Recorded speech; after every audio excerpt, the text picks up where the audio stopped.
जय श्री राम भक्तों। राम मंगल भवन अमंगल हारी रामा, राम द्रव सुरसिरति अजिरि बिहारी सिया रामा। राम सेन कीन पे आयुष्मानी रामा, राम आसन जाय बैठ छल ज्ञानी सिया रामा। राम श्रमत भूप निंद्राति आई रामा, राम सो किम सोवत सोच अधिकाई सिया रामा।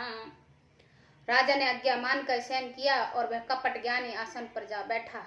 राजा थका था, उसे खूब गहरी नींद आ गई, पर वह कपटी कैसे सोता उसे तो बहुत चिंता हो रही थी।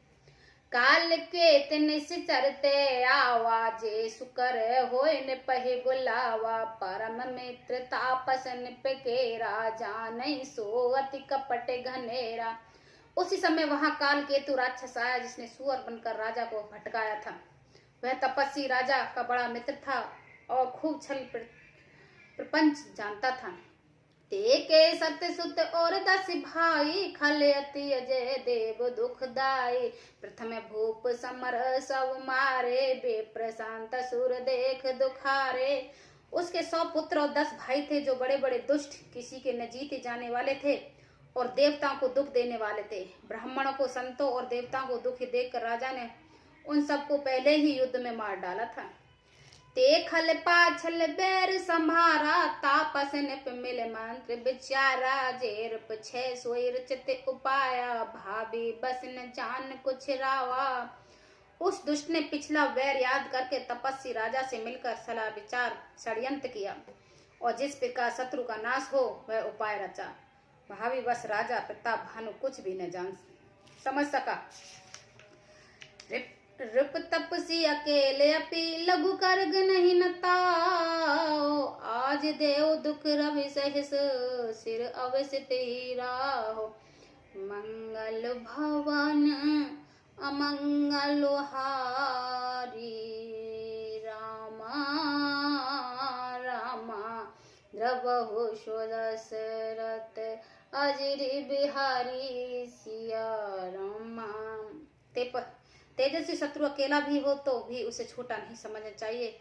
जिसका सिर मात्र बचा था वह राहु आज तक सूर्य चंद्रमा को दुखी देता है। तापस निपने जिस कही निहोरी, हर स्थिति मिले उठे भयो सुखारी। मित्र ही कहे सब कथा सुनाई, जात धान बोला सुख पाई।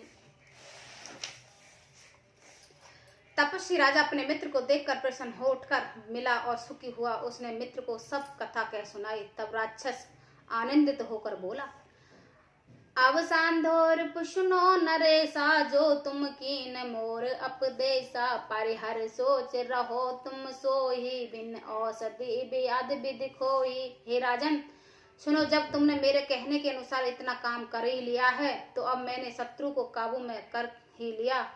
समझो, तुम अब चिंता त्याग सो रहो। विधाता के बिना ही दवा के रोग दूर कर दिया।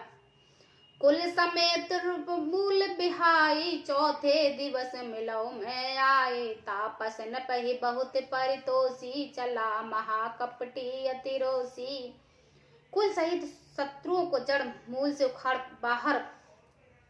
बहाकर आज से चौथे दिन में तुमसे आ मिलूंगा। इस प्रकार तपस्वी राजा खूब दिलासा देकर वह महामायावी और अत्यंत क्रोधी राक्षस चला। भानु प्रताप बाजई समेता, पहुंचाए क्षण मां जिनके तान। पहिनार पे सैन कराई, हे ग्रह बांध से बाज बनाए। उसने प्रताप भानु राजा को घोड़े सहित क्षण भर में घर पहुंचा दिया। राजा को रानी के पास सुलाकर घोड़े को अच्छी तरह से घुड़साल में बांध दिया।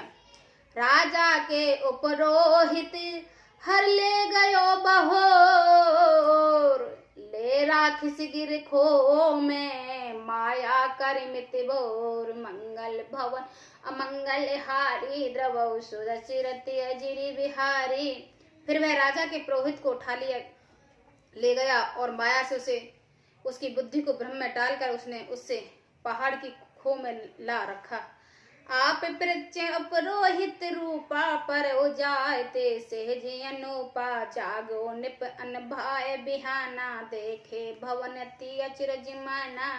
वह आप पुरोहित का रूप बनाकर उसके सुंदर सेज पर जा लेटा। राजा सवेरा होने से पहले ही जागा और अपने घर देखकर उसने बड़ा ही आश्चर्य माना। मुनि महिमा मन मोहे अनुमानी उठो गयो जेन जान नराने कानन गयो बाज चढ़ते ही पुर नर नार न जानऊ के ही।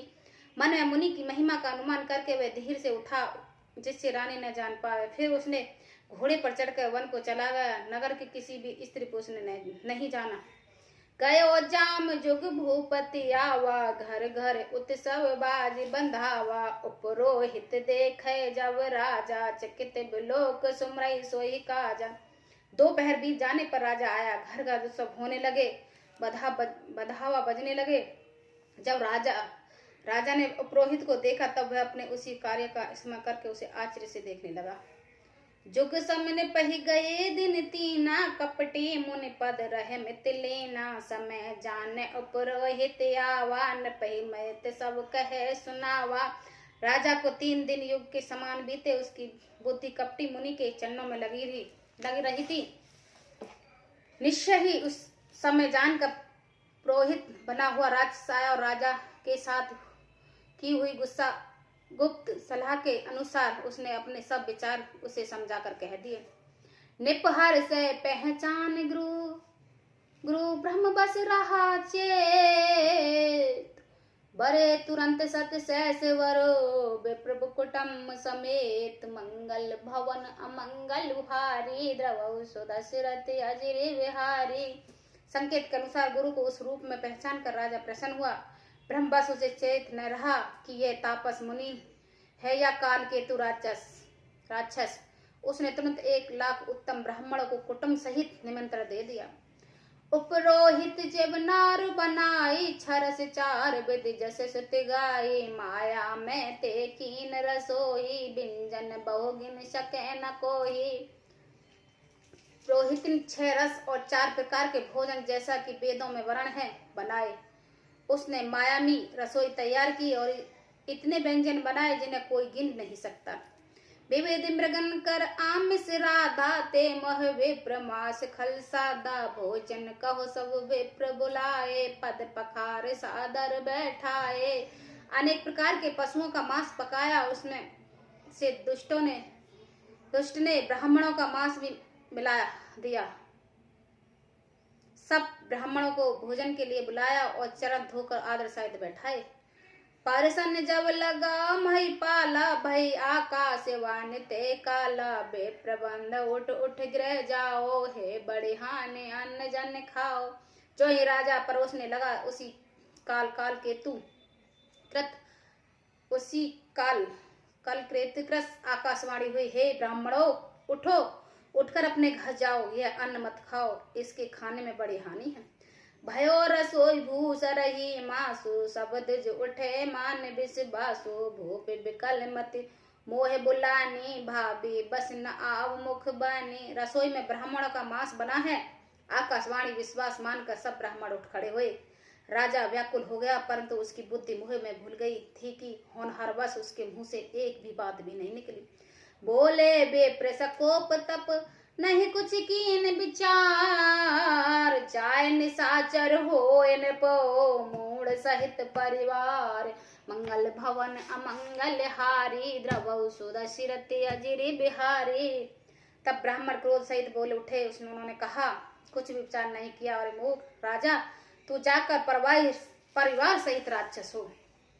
छत्र बंधते विप्र बुलाए घाले लिए सहित समुदाय। ईश्वर राखा धर्म हमारा जैसे ते समेत परिवार।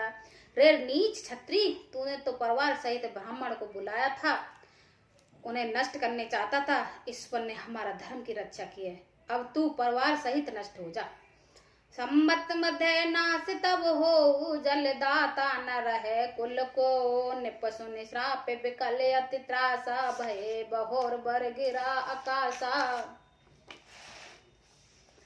1 वर्ष के भीतर तेरा नाश हो जाएगा, तेरे कुल में कोई पानी दे ले वाला नहीं रहेगा। साप सुनकर राजा बहके मारे अत्यंत व्याकुल हो गया। फिर सुंदर आकाशवाणी हुई, विप्र श्राप विचार नहीं देना, नहीं अपराध भूप कुछ कीना। चकित विप्र सब सुने नभ वाणी, भूप गयो जहाँ भोजन खाने।